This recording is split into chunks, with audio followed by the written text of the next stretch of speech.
جو کہتا ہے کہ یہ سیاست اس کی جیب کی گھڑی ہے، میں اس کو اس کے منہ پر طرف ترین آدمی کہتا رہا ہوں کہ تم نے کھڑی شریف کے لوگوں کو خریدا ہے، تمہیں حساب دینا پڑے گا انشاءاللہ تعالیٰ۔ ایک دن عوام کے ہاتھ آپ کے گریبانوں تک پہنچے گے۔ اب رخسار وہ باتیں بتائیں جن کو یہ وعدہ کر رکھا ہے کہ میں تمہارے لیے ٹیچر کی چٹ لا کر دوں گا۔ ہوا ہے پتہ آپ کو؟ 5 سال ہو گئے کہ جن افسر عام گستاخی کی ہیں۔ ہمارا کیا مشن ہے؟ نہ سمجھو گے تو مٹ جاؤ گے مسلمانوں۔ تمہاری داستان تک بھی نہ رہے گی داستانوں میں۔ ضرورت بھی سمجھ کی ہے، اب بھی نہ سمجھو گے، اب بھی نہ کھڑے ہوگے تو عارف کھڑی کہہ گے قدر نبیتا ایک کی جانن دنیا دار کمینے، قدر نبیتا جانن والے سو کے نیچے، سو کے نیچے۔ قدر پھلان دا بلبل جانے صاف دباغاں والی، قدر پھلان دا کی جانے، سمجھ آ رہی ہے نا، مردے کھاون والی۔ قدر یوسف دا معلم ہویا، بھائیاں مصر گیا نہیں۔ بات وہی ہے، دنیا میں ہم نہیں مندے جناب، دنیا کے اندر جناب ہمیں بس پیر ساڑھا نہیں پڑتا، ایوی ملے تو اوی ملے تو انج بھی سارا کچھ۔ مگر یہ بات یاد رکھیں، تحریک لبیک کے ساتھ کوئی کھڑا ہو یا نہ کھڑا ہو،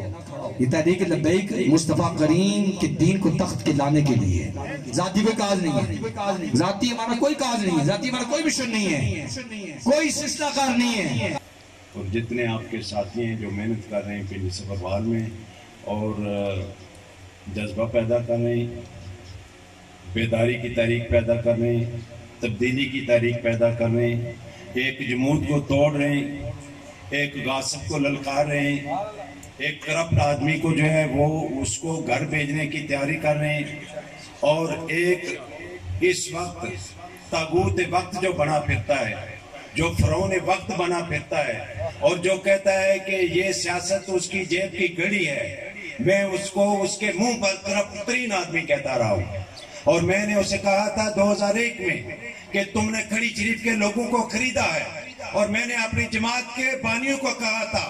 ان کے ذمہ داروں کو کہا تھا کہ آپ نے اہل کھڑی کے ذوق کو، ان کے مزاج کو، وہ روحانی دھرتی کے باشندے ہیں، روحانی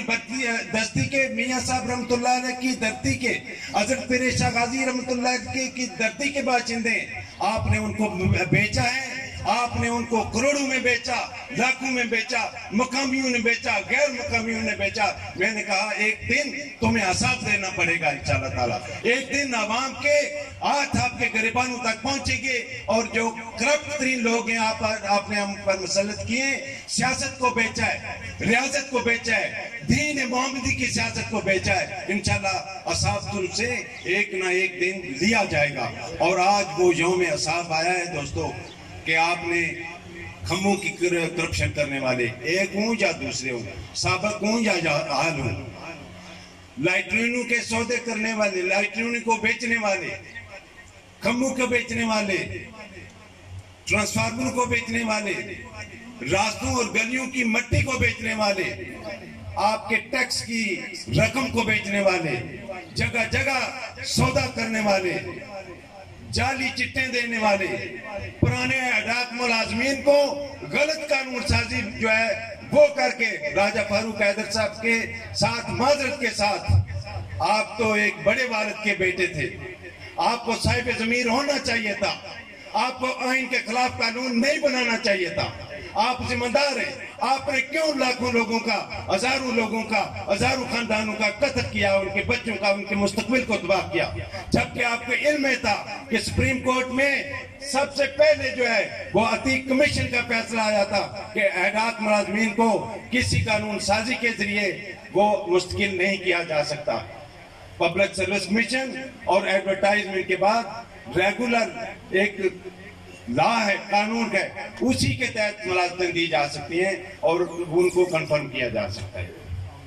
ایک نے غلطی کی، دوسرے نے کی، فاروق حیدر صاحب آپ نے کی، آپ سے یہ توقع نہیں تھی۔ آپ نے ہمیشہ آئین کے تقدم کو جو ہے یہ بیان کیا اور آئین کی خلاف ورزی جاتے جاتے کر گئے. اور اہلیان کڑی